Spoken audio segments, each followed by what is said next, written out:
जो है मार दिया गया था, वो वहीं गिरा के लेटे हुए थे, गर्दन में मारा था। इतना घुस गया था जिसकी हथियार से मारा था उसको मैंने। बस इतनी सी गर्दन बची थी, वरना धड़ से अलग हो जाता। भैया वो यहाँ रहती ही नहीं थी, वो अपने माँ बाप के साथ बाराबंकी रहती थी। क्या अब कहने के लिए तो सबके पास मुंह है, मुंह पे जो है डिब्बे में ढक्कन होता है, मुंह में ढक्कन नहीं होता है। आपको बता दें कि हम राजेश यादव उर्फ नाटे के घर पर हैं और आप देख सकते हैं ये इनका एकांत एरिया में घर बनाया गया है और प्रशासन अभी लगा हुआ है। 3-4 दिन हो गए हैं। 3 तारीख को रात 8:30 बजे के आसपास की घटना है और परिवार पूरी तरह सदमे में है, बोलने योग्य नहीं है ज़्यादातर लोग। और ये उनकी बहन है शायद, उनसे हम बात करते हैं। क्या हैं आप? उनकी बहन है जी। जब घटना हो जाती है तो कैसे आप लोगों को जानकारी मिलती है?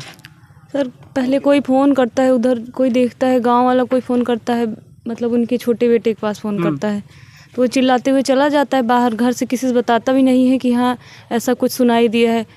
फिर कुछ देर बाद फिर घर पे उनकी मतलब बड़े भाई की लड़की थी, वो फ़ोन की, तब वो बताने लगा इसे। गांव में सबको पता था, यहाँ घर पे उतना भी नहीं पता था। गांव में ज़्यादा लोगों को पता था, लेकिन यहाँ एकांत में घर है, गांव में होता तो लोग बताते। अब वो चला गया तो बताए कौन कि ऐसी बात हुई है। फिर बाद में जब फ़ोन लगाया उनकी लड़की ने, तब जो है बताया कि ऐसी बात हो गई है। फिर यहाँ से सब लोग दौड़ के गए वहाँ, तो देखा कि भैया को जो है मार दिया गया था, वो वहीं गिरा के लेटे हुए थे। कहाँ चोट लगी थी? उनके गर्दन में मारा था। इतना घुस गया था जिस हथियार से मारा था उसको मैंने। बस इतनी सी गर्दन बची थी, वरना धड़ से अलग हो जाता। अनुराग यादव की भी हत्या हुई थी यहीं जौनपुर में ही, तो उसमें तो मान लीजिए अभी तक अपराधी केवल जेल में डाले गए हैं, लेकिन अभी कोई कार्रवाई नहीं हो पाई है। क्या उम्मीद करेंगे आप प्रशासन से? प्रशासन से बस यही उम्मीद करेंगे, वो बाहर नहीं आना चाहिए। बस वैसे तो लोग जाते हैं फिर जमानत लेके चले आते हैं, बस ऐसी उसके ऊपर धाराएं लगे कि उसकी जमानत ही ना, बाहर ही ना आए कभी।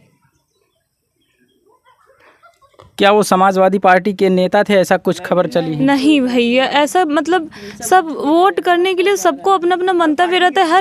हर किसी को, हर कोई ये अधिकार है कि अपना वोट किसी को दे, लेकिन इसका मतलब ये नहीं है कि उनका जो व्यवहार था, उनकी जो वो समाज में जो है कि थे, ये नहीं है कि किसी पार्टी विशेष थे। वो हर किसी के यहाँ जाते थे, और यहाँ भी ऐसा नहीं है कि सिर्फ समाजवादी पार्टी के लोग ही आए हैं। उनके व्यवहार पे हर पार्टी के, हर जाति के, हर कुनबे के लोग आए हैं उनके व्यवहार पे।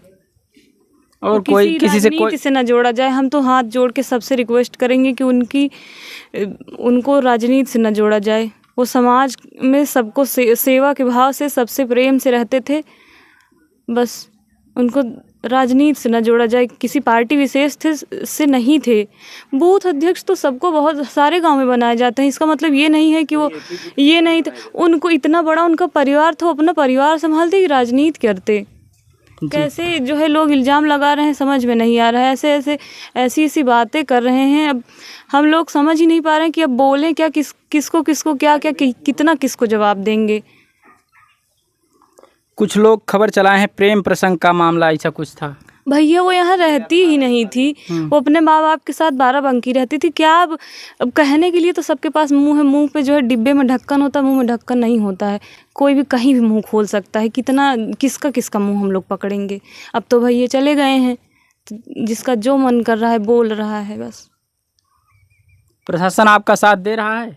अभी तक तो दे रहा है। बस रिक्वेस्ट है किसी तरह हम लोगों को साथ देते रहें और हमें न्याय दिलवाएं। चलिए, तो ये हम इस परिवार से मिले हैं और आपको दिखा रहे हैं। आप कमेंट के माध्यम से बताइएगा कि जिस प्रकार से अनुराग यादव की हत्या होती है, उस परिवार को अभी तक पूरी तरह से जैसी उनकी मांग थी उस प्रकार से न्याय नहीं मिल पाया है।